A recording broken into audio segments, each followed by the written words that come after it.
Para hadirin dipersilakan untuk mengambil tempat kerana majlis akan bermula sebentar sahaja lagi.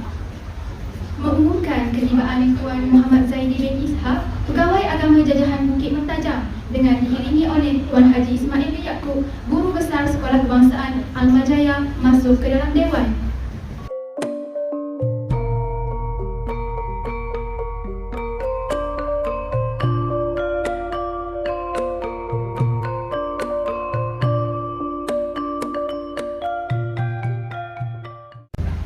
Hadirin diminta untuk terus berdiri bagi menyanyikan lagu Negaraku dan lagu Negeri Pulau Pinang. Hadirin dipersilakan duduk. Bismillahirrahmanirrahim. Alhamdulillahirabbil alamin wassalatu wassalamu ala alihi washabihi ajmain. Melati kuntum tumbuh melata, sayang merbak di pohon cemara. Assalamualaikum mulanya kata, saya sembah pembuka bicara. Dari Rawak pergi ke Pontian, terus pula ke Kuala Perlis. Harap semua berikan perhatian. Mohon saya mulakan majlis. Assalamualaikum warahmatullahi wabarakatuh dan salam sejahtera. Yang berbahagia Tuan Muhammad Zaidi bin Ishaq, Pegawai Agama Jajahan Bukit Mertajam. Yang berusaha Tuan Guru Besar Tuan Haji Ismail bin Yaakob. Yang dihormati Guru Penolong Kanan 1 Tuan Haji Azmi bin Harun, Guru Penolong Kanan HEM Tuan Hajat Zuraidah Juzur, Guru Penolong Kanan Co-Kurikulum Encik Muhammad Nur bin Abdullah, guru-guru dan murid-murid yang dihormati dan dikasihi sekalian. Bersyukur kita kehadrat Ilahi kerana dengan limpah kurnia dan keizinannya, kita sama-sama dapat berkumpul di Dewan yang mulia ini untuk meraihkan Majlis Forum Hal Ehwal Islam peringkat Sekolah Kebangsaan Almajaya. Bunga mawar cantik tersemat, dipetik gadis di tepi titi. Doa dibaca memohon rahmat, moga majlis sentiasa diberkati. Oleh itu, bagi menambah keberkatan majlis kita pada hari yang penuh bermakna ini, majlis menjemput Al-Fadil Ustaz Hafizuddin bin Suhindra untuk membacakan doa. Dipersilakan. Assalamualaikum warahmatullahi wabarakatuh. Bismillahirrahmanirrahim. Alhamdulillahirabbil alamin wassalatu wassalamu ala asyrafil anbiya'i wal mursalin wa ala alihi washabbihi ajmain. Ya Allah, ya Tuhan kami, hanya padamu sahaja kami panjangkan kesyukuran atas segala rahmat dan berkat-Mu. Bersempena dengan majlis pada hari ini, kami memohon inayah dan taufik-Mu. Berikanlah kesejahteraan dan kebahagiaan kepada kami. Bukakanlah hati-hati kami, lapangkanlah dada kami, supaya kami dapat mengisi ilmu dan pengetahuan yang berguna untuk agama, bangsa dan negara. Ya Allah, ya Zal Jalali wal Ikram, kami memohon kekuatan dan hadrat-Mu ya Allah, supaya kami yang hadir pada hari ini dapat melaksanakan segala kebajikan, dan kami mohon perlindungan dengan Engkau daripada melakukan keburukan. Rabbana atina fid dunya hasanah wa fil akhirati hasanah wa qina adzabannar. Wa sallallahu ala sayyidina Muhammad wa ala alihi washabbihi wasallam walhamdulillahirabbil alamin. Amin amin ya rabbal alamin. Majlis merakamkan ribuan terima kasih kepada Al-Fadil Ustaz Hafizuddin atas bacaan doa itu tadi. Bagi meneruskan majlis ini menjemput Tuan Muhammad Zaidi bin Ishaq, Pegawai Agama Jajahan Bukit Mertajam, untuk menyampaikan sepatah dua kata dan seterusnya merasmikan Majlis Forum Hal Ehwal Islam peringkat Sekolah Kebangsaan Almajaya. Dipersilakan. Assalamualaikum warahmatullahi wabarakatuh dan selamat sejahtera. Terlebih dahulu, saya ingin merakamkan rasa kesyukuran kehadrat Ilahi kerana atas izinnya kita warga sekolah pada hari ini dapat bersama-sama menyempurnakan Majlis Forum Hal Ehwal Islam pada tahun 2021. Murid-murid yang dikasihi sekalian, majlis ini dilaksanakan bagi mendedahkan kepada murid-murid berkaitan dengan isu-isu Islam agar murid-murid lebih mengenali dan memahami pendidikan Islam dengan lebih baik. Murid-murid dapat menambah ilmu pengetahuan dengan lebih luas dan terbuka, dapat mengetahui masalah-masalah yang dihadapi oleh Muslim dan cuba mencari jalan penyelesaian bagi masalah tersebut. Pendidikan Islam bukanlah suatu pendidikan yang boleh diambil secara sambil-lewat, tetapi pendidikan ini sangat penting terutamanya kepada individu yang beragama Islam dan memberikan kesan yang besar dalam kehidupan masyarakat Islam. Oleh itu, saya berharap dengan adanya program baharu ini, murid-murid dapat mengamalkan pendidikan Islam dengan lebih baik. Saya juga amat berharap Sekolah Rendah Kebangsaan Almajaya ini boleh berkembang maju, mencapai kejayaan dalam pelbagai bidang dan faham akan agama Islam dengan sempurna. Semoga usaha kita akan sentiasa diberkati Allah Subhanahu Wa Taala dan segala perancangan kita akan berjalan dengan lancar, insya-Allah. Saya juga ingin mengambil kesempatan ini untuk merakamkan ucapan terima kasih kepada pihak sekolah yang berusaha menjemput saya untuk ke majlis ini. Tahniah dan syabas saya ucapkan kepada semua pihak yang membuat persiapan rapi bagi menjayakan majlis forum ini. Akhir kata, dengan lafaz Bismillahirrahmanirrahim, saya dengan sukacitanya merasmikan majlis forum Alim Wal Islam peringkat sekolah tahun 2021. Saya sekali ucapan ini dengan wabillahi taufiq wal hidayah. Assalamualaikum warahmatullahi wabarakatuh dan terima kasih. Terima kasih diucapkan kepada Tuan Muhammad Zaidi bin Ishak, Pegawai Agama Jajahan Bukit Mertajam, atas ucapan dan perasmian itu tadi. Hadirin dan hadirat yang dikasihi sekalian, tujuan kita berkumpul di Dewan pada pagi yang indah ini adalah untuk mendengarkan sebuah forum yang bertajuk Realiti Islamofobia yang akan disampaikan oleh 3 orang panel jemputan khas kita pada hari ini. Tanpa melengahkan masa lagi, saya selaku pengacara majlis dengan ini menyerahkan majlis kepada Saudari Nur Aina binti Zakaria selaku moderator forum Realiti Islamofobia untuk memulakan forum. Majlis dengan takzimnya mempersilakan. Terima kasih kepada saudari pengacara majlis. Bismillahirrahmanirrahim. Assalamualaikum warahmatullahi taala wabarakatuh. Syukur kehadirat ilahi kerana dengan izinnya dapat kita bersua kali ini di dalam satu forum ilmiah bagi membincangkan berkenaan dengan isu-isu kontemporari tamadun. Saya Nur Aina binti Zakaria selaku moderator pada hari ini bersama 3 orang panel kita daripada Sekolah Kebangsaan Almajaya. Sebelum itu, saya ingin mengalu-alukan kehadiran tuan-puan di majlis kita pada hari ini. Semoga kita semua akan memperoleh manfaat yang berguna daripada forum ini, insya-Allah. Okey, tajuk forum kita pada hari ini berkisar mengenai realiti Islamofobia yang mempengaruhi sosial budaya masyarakat dan negara. Tanpa melengahkan masa lagi, ingin memperkenalkan 3 orang ahli panel kita pada hari ini yang akan membincangkan berkenaan dengan isu ini. Baiklah, di sebelah saya, panel yang pertama, Ustaz Haji Muhammad Adam Khalis bin Zaman yang merupakan Ketua Panitia Pendidikan Islam Sekolah Almajaya. Selamat datang saya ucapkan kepada Ustaz. Seterusnya, ahli panel kedua, Ustazah Nur Syamika binti Saidi yang merupakan Guru Jekob Sekolah Kebangsaan Almajaya. Selamat datang saya ucapkan. Dan di hujung sana, senyuman yang tidak luntur di bibir beliau, Ustazah Hajah Nur Aisyah Nazirah binti Nazri yang merupakan Guru Pendidikan Islam Sekolah Kebangsaan Almajaya. Selamat datang saya ucapkan. Baiklah, panel pertama kita iaitu Ustaz Adam. Ingin saya menanyakan satu soalan, apakah sebenarnya yang dimaksudkan dengan Islamofobia? Baik, terima kasih kepada saudari moderator. Baiklah, berkenaan dengan soalan apakah dimaksudkan dengan Islamofobia. Baiklah, Islamofobia ini adalah istilah kontroversi yang mana merujuk kepada prasangka dan diskriminasi terhadap orang Islam ataupun Muslim. Istilah itu sendiri sudah digunakan sejak tahun 1980-an, tetapi menjadi lebih popular selepas berlakunya serangan pada 11 September 2001. Pada tahun 1987, Badan Amanah PBB mentakrifkan Islamofobia ini sebagai satu perasaan takut ataupun benci terhadap orang Islam, lalu membawa kepada takut dan tidak suka kepada orang yang beragama Islam. Juga menyatakan ia juga merujuk kepada amalan mendiskriminasikan orang Islam dengan mengasingkan mereka dari kegiatan ekonomi, sosial dan kehidupan masyarakat. Islamofobia ini juga termasuk dalam persepsi bahawa Islam mempunyai nilai yang dikatakan tidak sama dengan budaya-budaya yang lain, lebih rendah dari nilai barat dan mempunyai ideologi politik yang ganas daripada dikenali sebagai satu agama. Dan pelbagai pendapat mengatakan peningkatan kecenderungan ke arah Islamofobia sebahagiannya diakibatkan oleh serangan 11 September yang saya sebutkan tadi. Sementara mereka yang lain pula mengaitkannya dengan kehadiran orang Islam yang meningkat secara mendadak di negara-negara barat. Pada bulan Mei 2002, European Monitoring Center on Racism and Xenophobia (EUMC), satu penubuhan pemantau kesatuan Eropah, mengeluarkan laporan bertajuk Summary Report on Islamophobia in the EU after 11 September 2001, yang maksud ringkasan laporan mengenai Islamofobia di kesatuan Eropah selepas 11 September 2001, yang mana menggambarkan peningkatan insiden berkaitan Islamofobia di negara-negara Eropah selepas 11 September tersebut.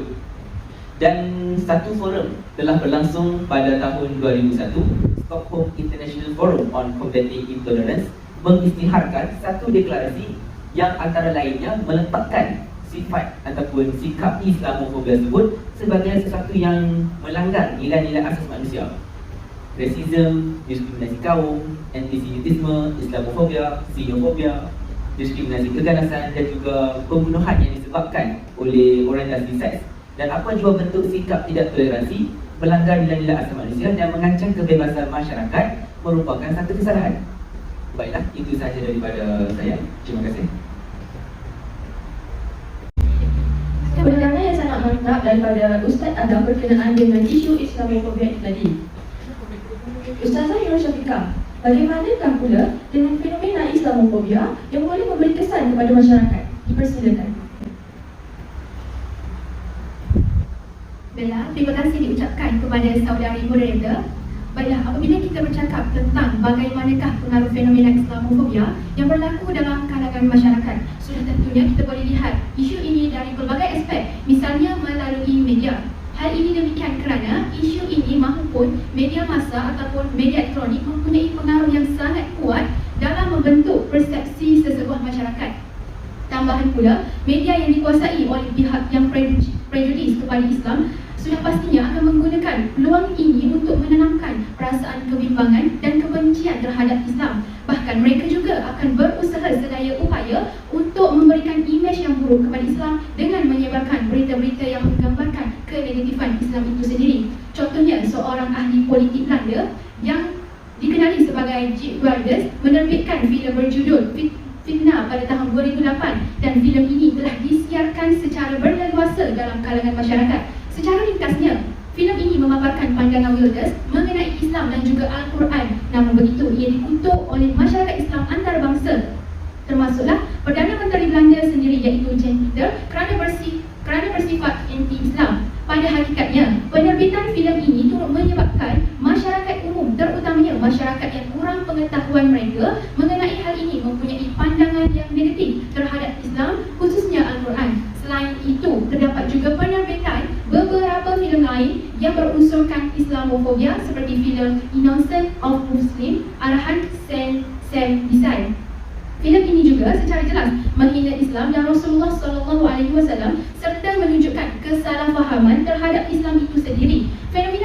Fenomena Islamofobia ini semakin hari semakin popular. Perbuatan-perbuatan seperti ini telah mengakibatkan orang-orang bukan Islam berasa takut dan juga terancam apabila berada di sekeliling masyarakat Islam. Hal ini dapat dibuktikan apabila satu kajian yang melaporkan bahawa 22% daripada responden yang ditemu bual mengakui mereka tidak mahu berjiran dengan orang Muslim dan 18% daripadanya akan berasa gemetar sekiranya terdapat wanita Muslim sama-sama berada di dalam kapal terbang.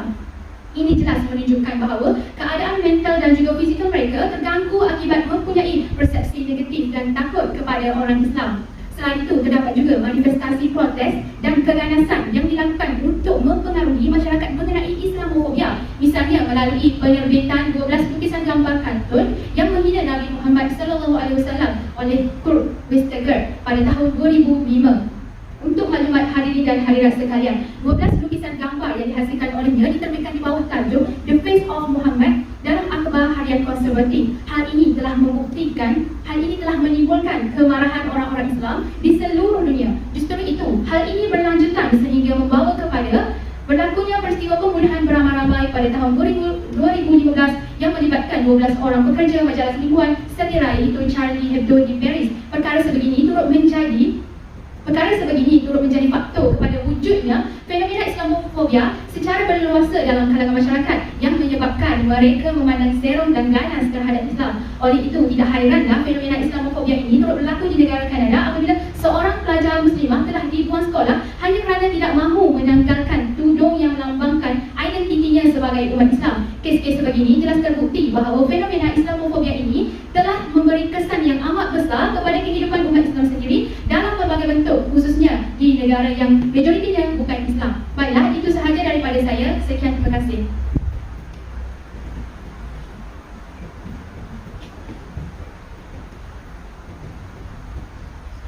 Baiklah, seperti yang kita tahu, pengaruh barat dan negara asing banyak mempengaruhi rakyat di negara Malaysia. Tambahan pula, mereka banyak menyiarkan filem-filem atau siaran yang pelbagai sebagai hiburan manusia. Persoalannya, bagaimana negara kita, Malaysia, dapat mengatasi isu Islamofobia dalam bidang media? Oleh itu, saya serahkan kepada panel ketiga kita, iaitu saudari Ustazah Aisyah Nazirah, bagi memberikan hujahnya tentang persoalan ini. Dengan segala hormat, jadi persilakan saudari.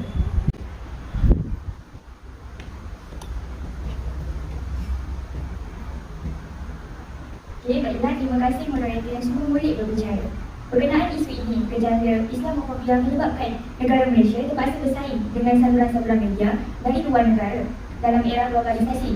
Media iaitu televisyen, radio atau surat khabar di Malaysia hanyalah secepis kecil daripada keseluruhan saluran-saluran media yang ada di dunia yang boleh diakses oleh rakyat Malaysia, dan belum termasuk lagi media sosial. Penularan gejala Islamofobia dalam negara melalui media-media berlaku apabila saluran-saluran hiburan seperti HBO, Max iaitu Cinemax, Star Movies dan sebagainya memiliki pengisian kandungan yang terdiri daripada filem-filem atau siaran yang boleh mengalihkan perhatian daripada mensasarkan komunisme kepada Islam dan Muslim yang disamakan dengan terorisme sebagai watak jahat dalam filem-filem mereka. Hal seperti ini adalah contoh penyebaran maklumat yang terpesong disebabkan salah tafsir terhadap konsep-konsep Islam seperti jihad ataupun kebenaran-kebenaran agama Islam yang diputarbalikkan. Terdapat kata-kata dari seorang informan ini yang mengatakan bahawa jalan cerita dan interpretasi penerbit berita yang dipengaruhi oleh ideologi dan kepentingan nasional masing-masing akan mencorak interpretasi mereka terhadap insiden-insiden tersebut yang seterusnya disampaikan dalam berita yang mereka terbitkan.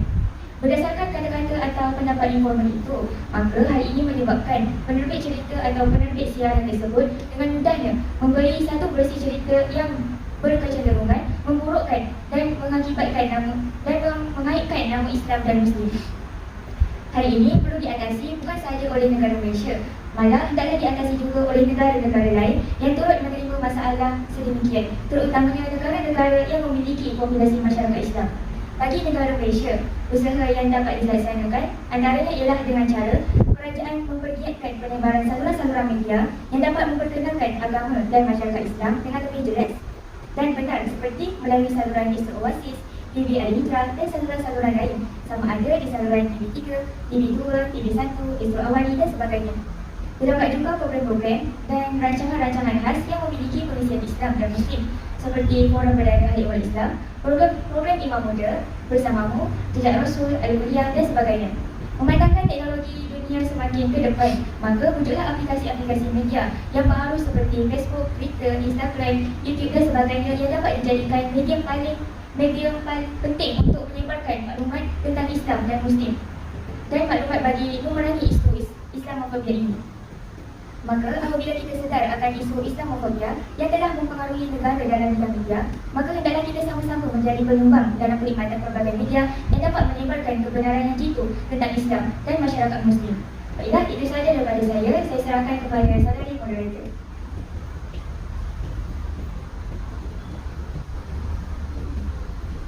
Baiklah, terima kasih Ustazah Aisyah atas penyerahan yang begitu mantap itu. Baiklah, kita sudah tahu maksud Islamofobia, isu Islamofobia dari aspek masyarakat dan Islamofobia dari aspek negara. Seterusnya, saya yakin kita semua hendak mendengar penjelasan isu Islamofobia dari aspek sosio-budaya.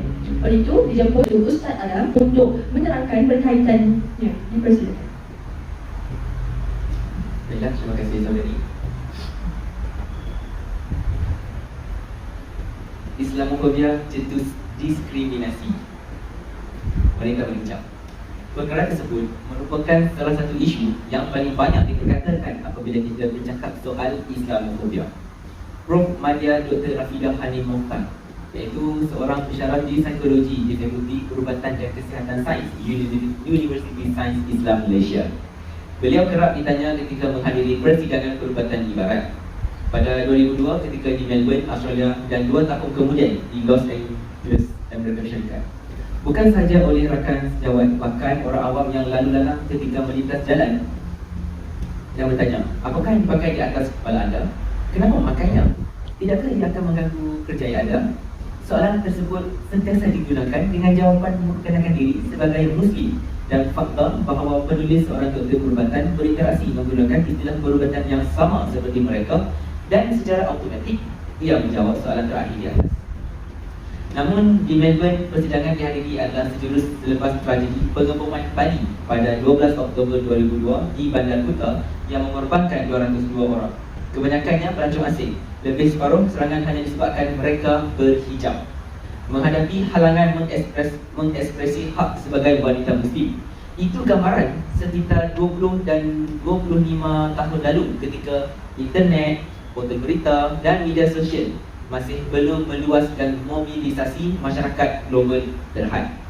Pengguna internet yang bertambah dari semasa ke semasa sepatutnya menjadi medan berguna bagi masyarakat sedunia untuk saling memahami perbezaan dan keunikan serta hak beragama masing-masing. Namun, fakta ini masih tidak berupaya mengubah salah faham mengenai wanita Islam. Bahkan, Islamofobia ini terus berleluasa. Wanita Muslim berhijab boleh dikatakan menerima triple penalties ataupun 3 hukuman dalam pekerjaan dan dalam kehidupan sosial, iaitu dihukum kerana gender, etnik dan kerana kepatuhan terhadap agama. Halangan ekspresi hak wanita Muslim tercetus oleh pertembungan paparan media, nilai budaya, kerangka perundangan dan dasar negara yang mana akhirnya membawa kepada keganasan terhadap wanita berhijab dan diskriminasi pekerjaan. Media sering menggambarkan wanita berhijab ini ditindas ataupun sinonim dengan kumpulan militan. Media juga sering memaparkan berita tragedi pengeboman, tembakan, penculikan yang dikaitkan dengan pengganas Muslim. Media juga menyertakan paparan wanita berhijab walaupun tragedi sedemikian tidak semestinya membabitkan wanita Islam. Paparan berita di Perancis menunjukkan poster wanita berhijab sejurus serangan di sekitar stadium di Paris pada tahun 2015 yang telah menyebabkan 130 orang terbunuh. Serangan dikaitkan dengan pengganas Daesh dan poster seperti itu cukup memberikan tekanan yang dahsyat kepada wanita Muslim. Lebih-lebih lagi kepada mereka yang berhijab. Wanita Muslim seluruh dunia masih mengalami diskriminasi sama seperti wanita lain, seperti diskriminasi pekerjaan, jurang pendapatan iaitu gender gap, dan juga keganasan fizikal serta verbal. Namun ada diskriminasi tambahan, diskriminasi agama dan kaum akibat persepsi negatif terhadap Islam atau Islamofobia. Itu sahaja daripada saya. Sekian, terima kasih. Terima kasih Ustaz Adam atas penerangan yang begitu padat berkaitan isu Islamofobia dari aspek sosial budaya. Seterusnya Ustazah Syafiqah, soalan saya ialah apakah inisiatif yang boleh dilakukan untuk membendung isu Islamofobia terutamanya dalam kalangan masyarakat? Baiklah, terima kasih sekali lagi diucapkan kepada saudari moderator. Baiklah, terdapat banyak inisiatif yang dapat dilakukan dalam usaha untuk menangani isu ini. Setiap inisiatif ini tidak semestinya akan memberi kesan yang positif. Namun, sebagai umat Islam, kita mestilah sentiasa berusaha mempertahankan dan memperjuangkan agama kita sendiri. Justru itu, tidak kisahlah sekiranya inisiatif yang dilakukan oleh kita merupakan inisiatif yang kecil, seperti memperbetulkan persepsi masyarakat terhadap Islam hanya melalui media sahaja. Namun, ia tidak mustahil untuk memberi impak yang besar dalam isu ini, menyentuh dari aspek media yang juga berfungsi sebagai pembentuk persepsi dan pemikiran masyarakat. Media sepatutnya lebih bertanggungjawab dalam memastikan setiap program atau rancangan yang disiarkan seperti berita dan sebagainya tidak memaparkan perkara-perkara yang salah tentang Islam. Dalam konteks ini, media sepatutnya menerbitkan program maupun rancangan termasuklah dokumentari mengenai realiti Islamofobia yang berdasarkan fakta sahih dan benar sahaja. Oleh itu, pihak media mestilah mengenal pasti dan meneliti setiap perkara dengan lebih mendalam sebelum menerbitkannya serta menyerahkan kepada masyarakat. Dengan ini, sebarang perselisihan faham terutamanya mengenai Islam ini dapat dibendung dan diatasi. Selain itu, melalui penganjuran forum terbuka, kempen-kempen atau program-program juga mampu mengubah persepsi masyarakat mengenai Islam. Misalnya, penganjuran kempen kesedaran dan sebagainya perlu dilaksanakan secara berterusan dalam kalangan masyarakat majmuk, terutamanya di Malaysia. Malahan adalah lebih baik sekiranya inisiatif ini dilaksanakan dalam kalangan masyarakat yang berbilang kaum dan agama melalui kegiatan budaya serta aktiviti kemasyarakatan, agar mereka mendapat pendedahan yang benar serta sahih mengenai Islam. Dalam konteks ini, mereka akan mengetahui sisi Islam yang sebenar pada hakikatnya. Islam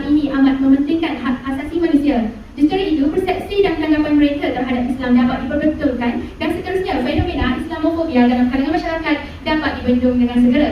Akhir sekali, dalam sektor pendidikan negara, perlulah memanfaatkan peluang ini untuk merangka strategi dan program pendidikan yang lebih komprehensif dalam usaha untuk membina kefahaman mengenai Islam yang sahih kepada masyarakat bukan Islam serta kepada Muslim sendiri. Dalam hal ini, kesedaran mengenai fenomena Islamofobia perlu diserapkan dalam sukatan pelajaran di sekolah-sekolah rendah dan menengah. Hal ini bertujuan untuk menanam persepsi Islam yang sebenar, terutamanya dalam kalangan murid-murid di sekolah yang umumnya masih cetek ilmu pengetahuannya. Risalah Islam perlu diajar dan disebar di sekolah dengan kaedah serta cara yang lebih segar dan seterusnya untuk menonjolkan bahawa ajaran Islam itu sendiri adil dan sesuai untuk semua masyarakat di dunia ini. Justru itu, program maupun kempen mengenai Islamofobia yang berterusan dijalankan di peringkat masjid dan sebagainya mampu memberi kefahaman yang mendalam mengenai isu tersebut. Hal ini adalah untuk memastikan agar setiap Muslim berhati-hati dan tidak memandang rendah terhadap fenomena ini. Fenomena ini boleh menjurus dengan lebih berleluasa sehingga menyebabkan berlakunya pergaduhan serta kematian dalam kalangan masyarakat pada hari ini. Sudah terang lagi bersuluh betapa bahayanya fenomena ini apabila pada tahun 2019 seluruh negara telah dikejutkan dengan tragedi pembunuhan umat Islam ketika waktu solat Jumaat di dua masjid di Christchurch, New Zealand yang berpunca daripada fenomena Islamofobia. Di sini saya ingin simpulkan bahawa isu Islamofobia mestilah dipandang serius. Oleh itu, semua pihak mestilah menggembeling tenaga dengan melakukan berbagai inisiatif untuk membendung fenomena ini dalam segenap lapisan masyarakat. Hal ini demikian kerana fenomena ini bukan sahaja akan mencecaskan kehidupan bermasyarakat, malah turut memberi kesan kepada negara-negara di seluruh dunia. Itu sahaja daripada saya. Sekian, terima kasih. Saya serahkan kepada saudari moderator. Terima kasih Ustazah Syafiqah atas penerangan berkaitan inisiatif yang boleh dilakukan untuk membendung isu Islamofobia, terutamanya dalam kalangan masyarakat Indonesia. Seterusnya ialah soalan terakhir kepada panel terakhir tadi, iaitu saudari Ustazah Aisyah. Soalannya, bagaimana kerajaan dapat membendung pemikiran masyarakat daripada terpengaruh dengan isu Islamofobia yang boleh mengakibatkan kemudaratan terhadap negara? Silakan Ustazah.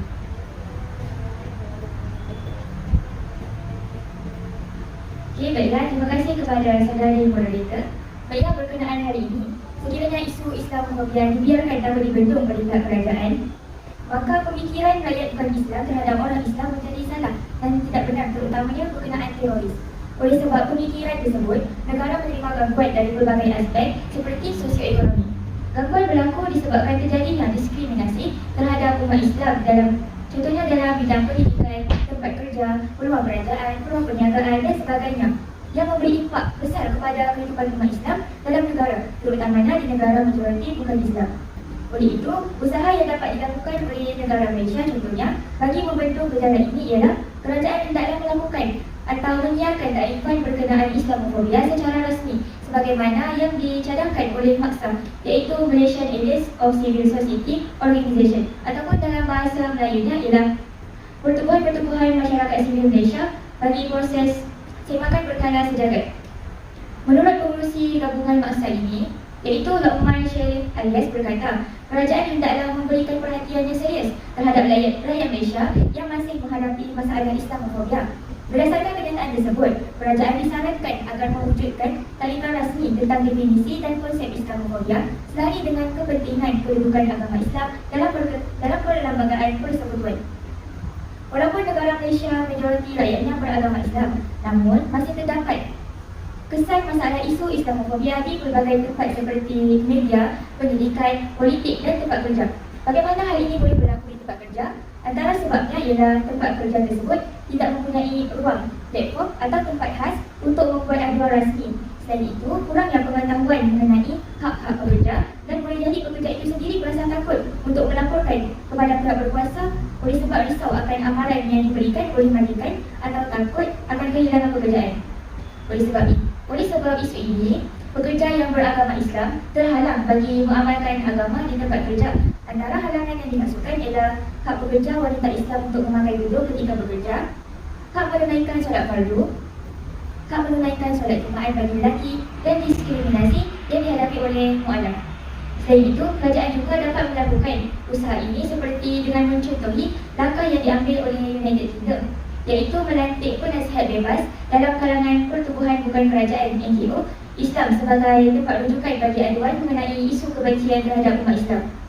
Berdasarkan pelantikan ini, umat Islam yang menghadapi masalah ini boleh membuat aduan dan mendapatkan bantuan dari pihak kerajaan. Pihak kerajaan pula dapat bertindak dengan cepat dan lebih tegas. Di samping itu, usaha lain yang dapat dilakukan oleh pihak kerajaan ialah dengan mengambil langkah proaktif dalam membuat undang-undang yang khusus yang ditujukan untuk mengadili ucapan kebencian terhadap Islam. Melalui usaha-usaha ini, kerajaan dapat membetulkan dan memperbaiki pemahaman dan pemikiran rakyat, terutamanya dalam kalangan masyarakat Malaysia itu sendiri, berkaitan isu Islamofobia yang berlaku di Malaysia. Hal ini dapat membuatkan rakyat dapat menolak isu Islamofobia dengan pemahaman yang benar. Seterusnya, apabila rakyat dapat mendengar takrifan dan dapat memahami dengan jelas mengenai isu Islamofobia, hal ini dapat menyelamatkan individu yang baru memeluk Islam ataupun mu'alaf agar mereka tidak tersalah anggap mengenai Islam. Selain itu, pemikiran dan pemahaman rakyat dapat menyelamatkan negara daripada terganggu dengan masalah ini yang boleh mengakibatkan aspek-aspek penting dalam negara musnah seperti aspek ekonomi, pendidikan, sosial, politik dan sebagainya. Maka pihak kerajaan dan masyarakat hendaklah bekerjasama antara satu sama lain agar dapat menghapuskan gejala ini daripada merebak ke pengetahuan generasi yang baharu. Baiklah, itu sahaja daripada saya. Sekian, terima kasih. Saya serahkan semula majlis forum ini kepada saudara moderator.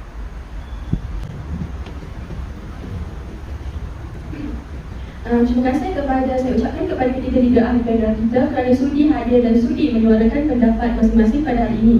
Moga apa yang kita dapat pada hari ini tidak sekadar masuk telinga kanan, keluar telinga kiri. Nampaknya masa amat mencemburui kita. Sebelum berakhir, saya berharap semua pendengar faham dan mula mengetahui isu Islamofobia yang semakin berluasa dari semasa ke semasa. Kesimpulannya, saya berharap semua pendengar mula lebih cakna dengan isu ini supaya kita tidak menjadi salah seorang daripada mereka yang ditindas oleh Islamofobia. Saya sudahi dengan wabillahi taufiq wal hidayah. Wassalamualaikum warahmatullahi taala wabarakatuh. Alhamdulillah, terima kasih diucapkan kepada saudari moderator dan ketiga-tiga ahli panel atas forum yang telah disampaikan sebentar tadi. InsyaAllah segala ilmu yang telah disampaikan dapat sama-sama kita amal dan sampaikan kepada orang lain. Hadirin dan hadirat yang dirahmati Allah sekalian, saya mewakili majlis ingin mengucapkan ucapan rasa syukur dan terima kasih kepada semua pihak yang terlibat dalam menjayakan forum kita pada hari ini, sama ada secara langsung maupun sebaliknya. Moga kita semua beroleh keberkatan daripada Allah Subhanahu Wa Taala. Di kesempatan ini, saya ingin memohon ribuan kemaafan andai ada salah dan silap sepanjang mengacarakan majlis ini. Pergi ke dusun memetik kelapa, kelapa muda si kelapa bali. Jadi disusun, maaf dipinta, panjang usia bersua kembali. Marilah sama-sama kita akhiri majlis forum pada hari ini dengan membaca tasbih kafarah dan surah Al-Hajj.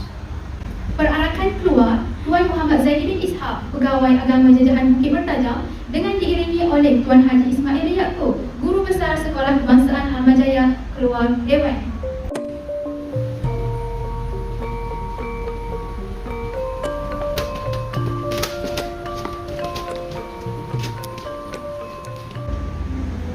Majlis bersurai. Terima kasih kepada saudara Faiz semester 2 ya Faiz. Betul ke? P2M tu maksudnya semester 2 kan? Semester 2. Alright. Ibu hilang. Terima kasih. Baik, silakan Dr. Azima. Baik, terima kasih. Terima kasih rasanya masa pembentangan